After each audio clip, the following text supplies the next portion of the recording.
Hello, everyone. My name is Felicia Wright, and welcome to Founder to Founder. Today, we have a super special guest. We have a mom of four that is an advocate in Idaho, and she's going to tell us everything that's going on with Idaho, Idaho, and Yeah.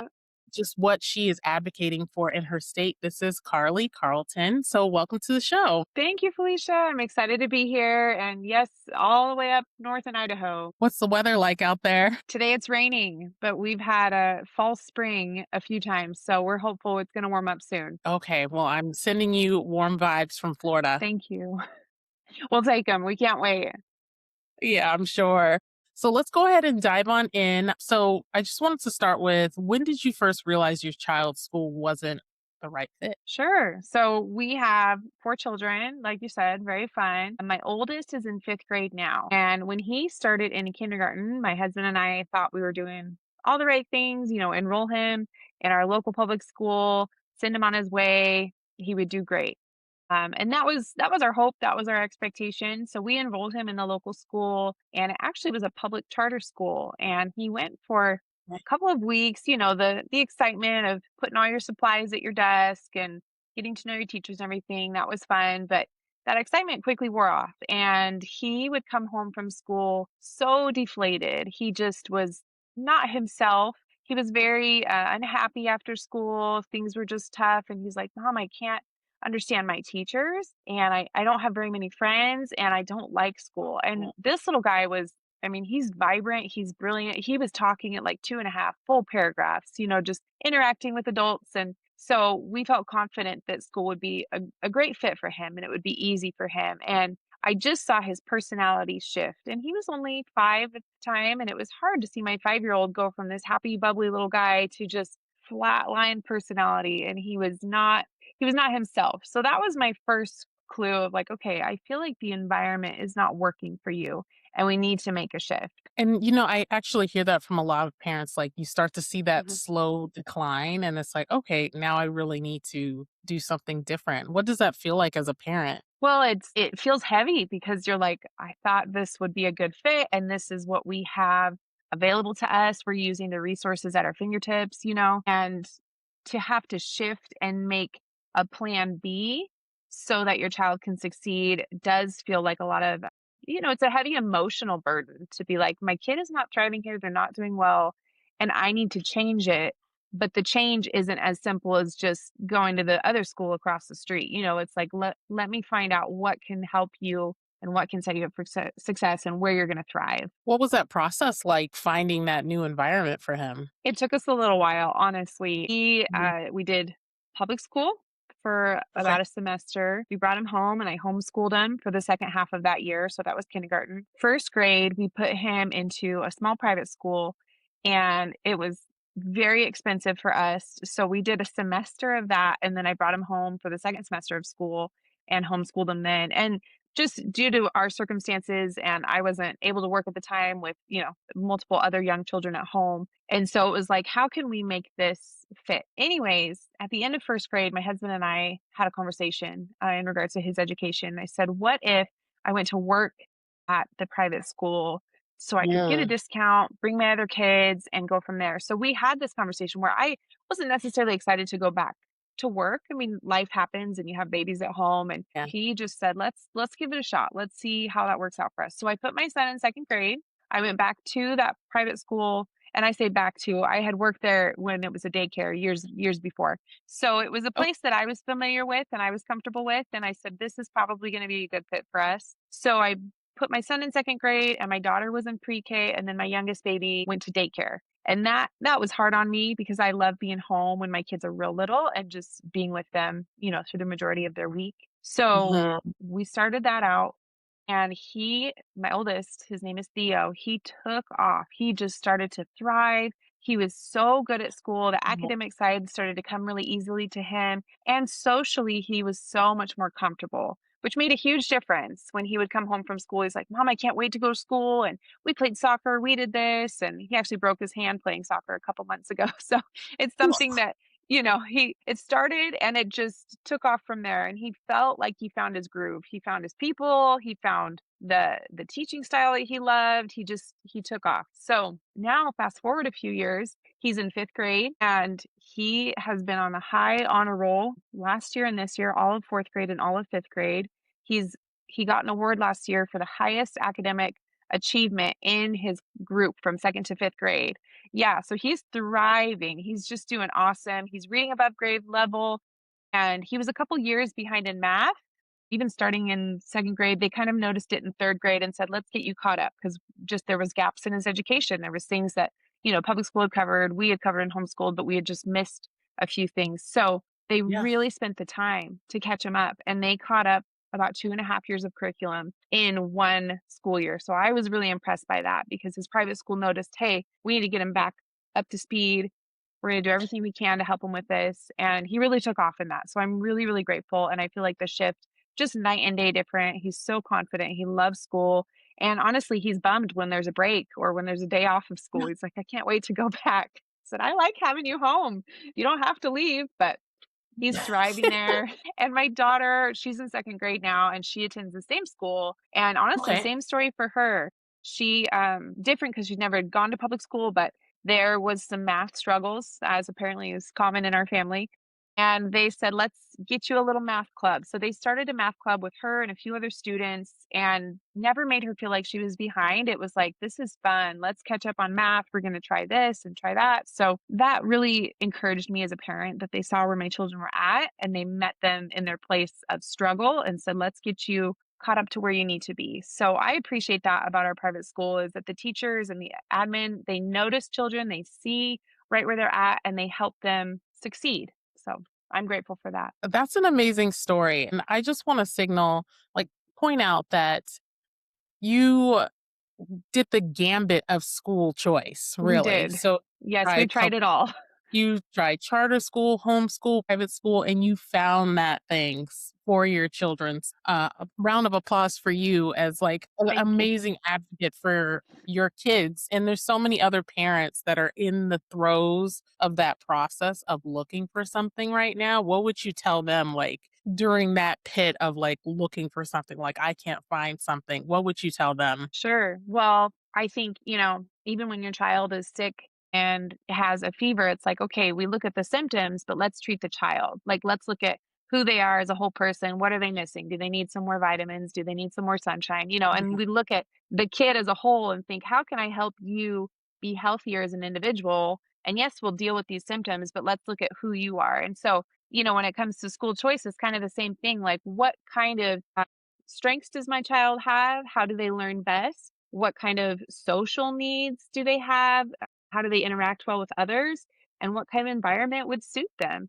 And so some kids absolutely thrive in public school. Some kids are fantastic at homeschooling. And some kids Yeah. need a little bit of that, smaller pod style school, one on one, co op interaction. And so I found like for my kids, both of them, and they're opposite personalities, I will tell you that, but both of them have done really, really well in this smaller environment with one-on-one teacher attention and just care for who they are as a person and care for their character too. I really appreciate that. I got an email from my daughter's teacher today and said, "Hey, I noticed she's working on this and struggling with this." I said, "Yes, let me come alongside you and, talk to her at home and we'll make a game plan." So I'm really appreciative for that. That's awesome. Earlier, you said there was financial struggles that your family had to deal with. Can you elaborate a little bit more on that? Because I know personally, when before I started my own micro school, when we were looking into private school, it was not an option in Nevada when we were there. So tell us more about that, because I know there's so many families that are experiencing the same thing that you experienced. Absolutely. And we are a family of 6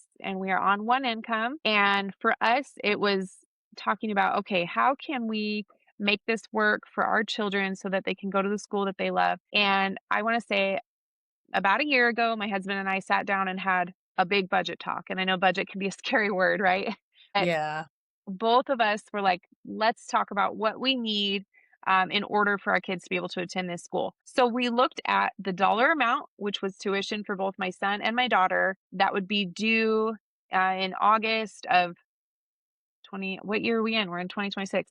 So in August Yes. of 2025, right? And we said, okay, Okay. between now and then, let's divide that tuition by X amount of months, and each one of your paychecks, we're going to take half of that amount out, right? So every paycheck, Mhm. we sat down, and this was a bi-monthly thing. We sat down every 2 weeks and we said, okay, let's see where we're at. Can we put a little more in? Can we squeeze a little more out? And we had to make a lot of sacrifices in order to do that. And it was tough, and writing that check each semester that the tuition is due is like, we could do some things with this money if it wasn't Yeah. earmarked for school. But it was a huge priority for us. So I would say, and the other thing too is like I worked a couple side jobs. I like to sew, so I found a little side job where I could sew some things and send, the finished product over to my friend who sold those. And so I was like, what can I do? How can I squeeze a few more dollars out? My children actually, this is a cool story too. My kids, when the tuition was due at the beginning of last school year, in the summer, we were about $1,000 short. And I was like, oh, I need an idea. How am I going to get this? And my kids and I were talking one day, and I think it was my daughter maybe who had the idea. She's like, "Mom, we could just make bracelets." And I was like, "You're right. We could totally make bracelets." So we started a little company, my kids did.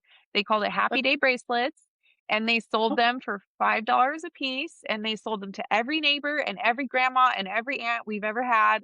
They went up and down. They brought them to church, and they're like, "This is our little business, and we're wanting to go to our favorite school." So they made a cute little video and marketed that, and it was just kind of an answer to prayer for us. So we were able to get that final $1,000 in, and it was amazing. It worked out great. They did their little business. They raised some money for their school that they love.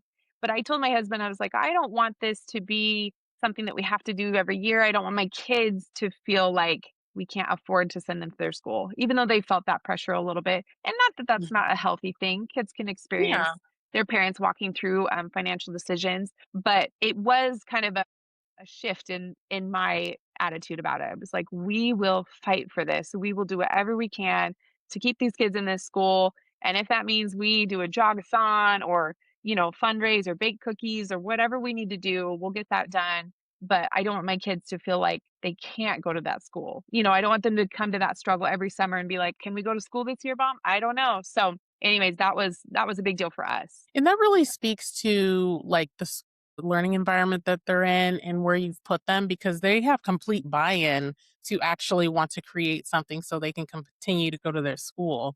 And that's Yeah, magical. absolutely.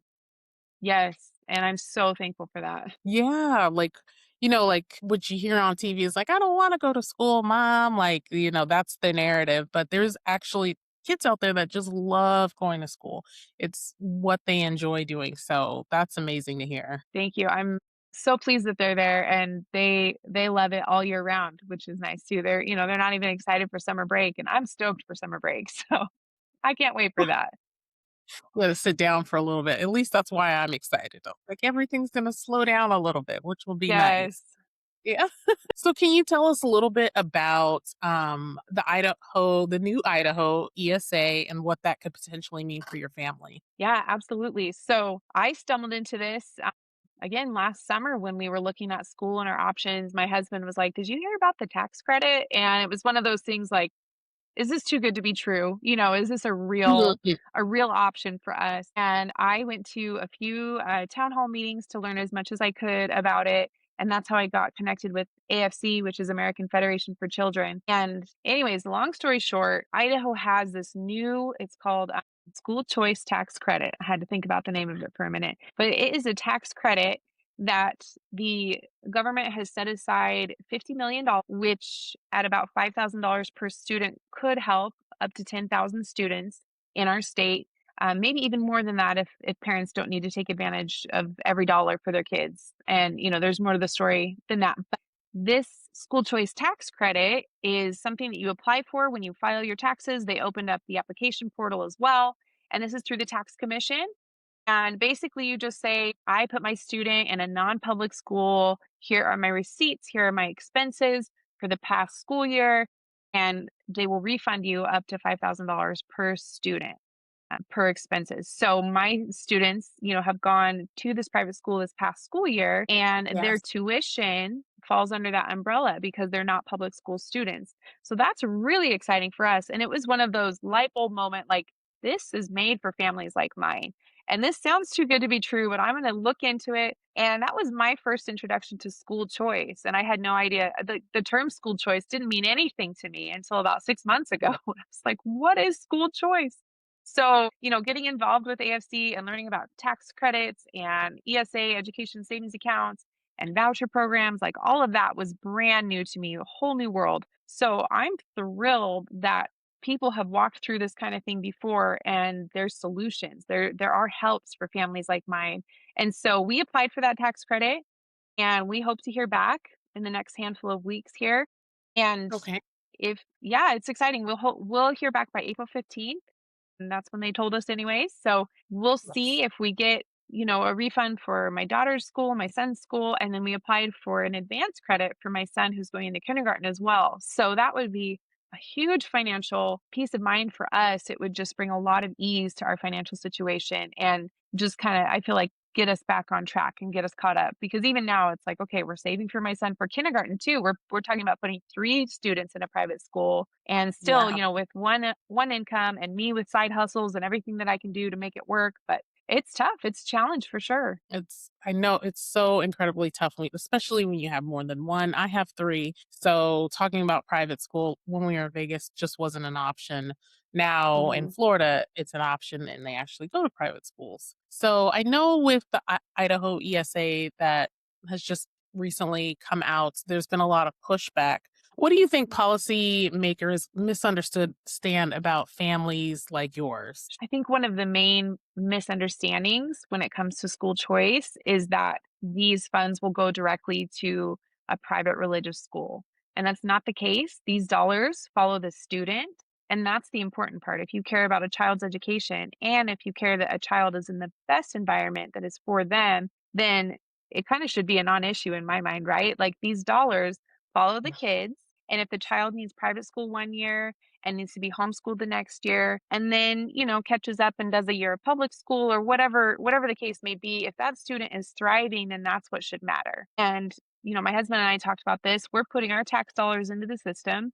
We all are collectively. And in Idaho, I know they spend upwards of $11,000 per public school student, but my kids aren't in public school. So if I am paying, for my 3 children, that's $33,000 that we don't see, we don't get to use. So when we're getting a little piece of that puzzle back to help us with our school choice, then that I think makes a huge difference for my kids and where they're at. So I think there's just a lot of misinformation out there and misunderstanding of how the program actually works. Yeah, and I'm happy you mentioned that because I think it's just so easy to make school choice the big bad wolf because there's this lack of knowledge and lack of actually know what's going on the ground with families because it's actually benefiting families because your children are already going to private school. It's just why Right. can't they access those funds to help pay for the private school? Absolutely. And it's one of those things like we would continue to do this despite what the government does. This is a choice that we've made Mhm. for our family. And I'm grateful that we've had the opportunity to work hard to make it happen. But there are some families, like you said, who would love to be able to choose a private school, but just can't financially swing it. And so I want those kids to have the same opportunity that my kids have had too. And that's actually right in line with my next question of do you think school choice is accessible to all families right now and who gets left out? Honestly, I don't think that it is easily accessible for everyone. Families that don't know about school choice, I think a lack of Mhm. education makes a big difference. And in Idaho, I even have been talking to a handful of moms who just were like, oh, I didn't realize that would apply for us or that would help us in our situation. So I just think a lack of um, explanation, a lack of marketing maybe is a word we could use, but I think it's just not accessible to all parents and they don't understand because policy translated into everyday opportunities for families doesn't always translate well. It's like, policy, the bill says one thing and the families interpret it another way and think, "Oh, that's a mess. That doesn't apply to us." I mean, we see headlines all the time from policymakers and it's like, what does that even mean? Nobody knows. Yeah, nobody knows. Good point. So, what would real support look like for families? I have met a handful of advocates even through AFC who have had, you know, Mhm. coffee meetups with mom and let me tell you what your state has to offer. Let me tell you what your district has to offer for your children.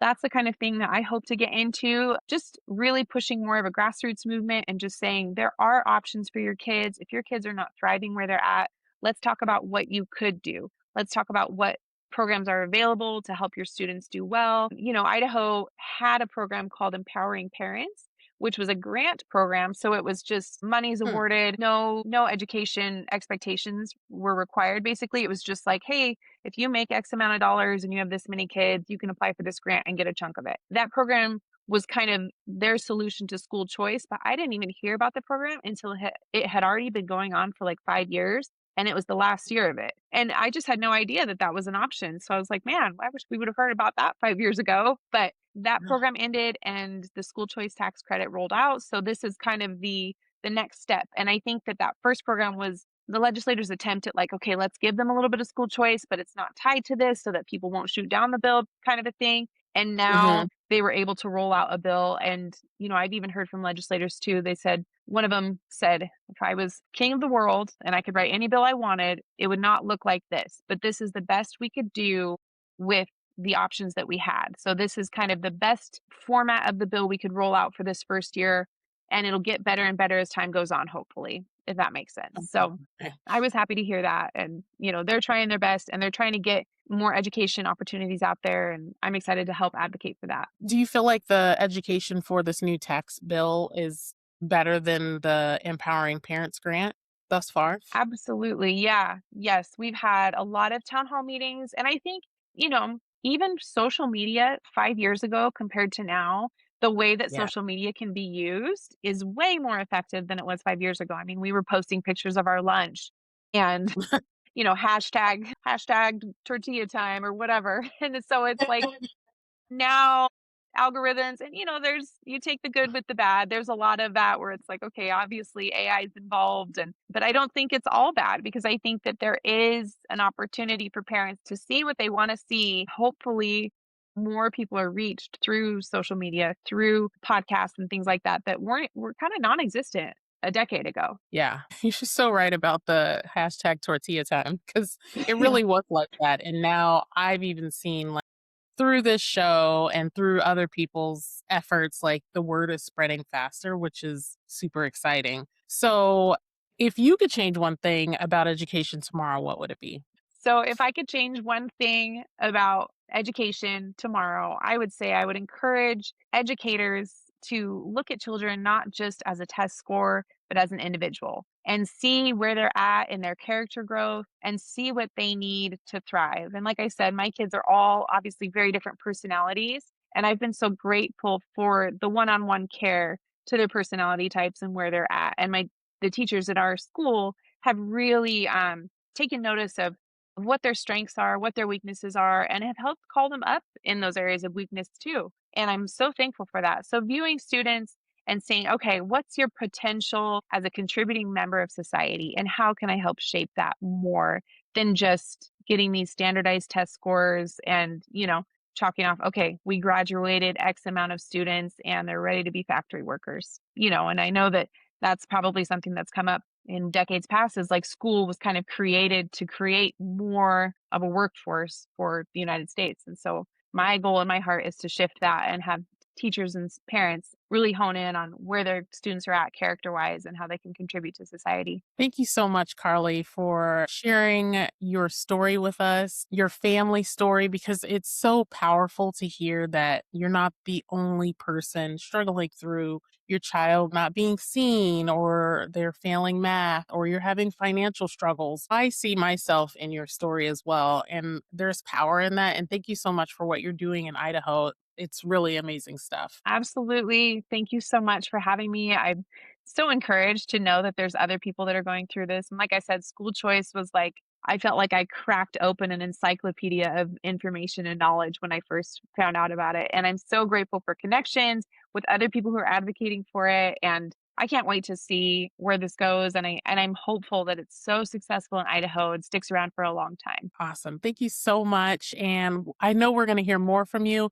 In the description, I'm going to link your article that you recently did for everybody to go and read, where you share more of your story. So thank you so much. And I'm excited to hear what Idaho does, and hopefully it keeps expanding out. Absolutely. Thank you, Felicia. Thank you so much, and we will see you on the next one.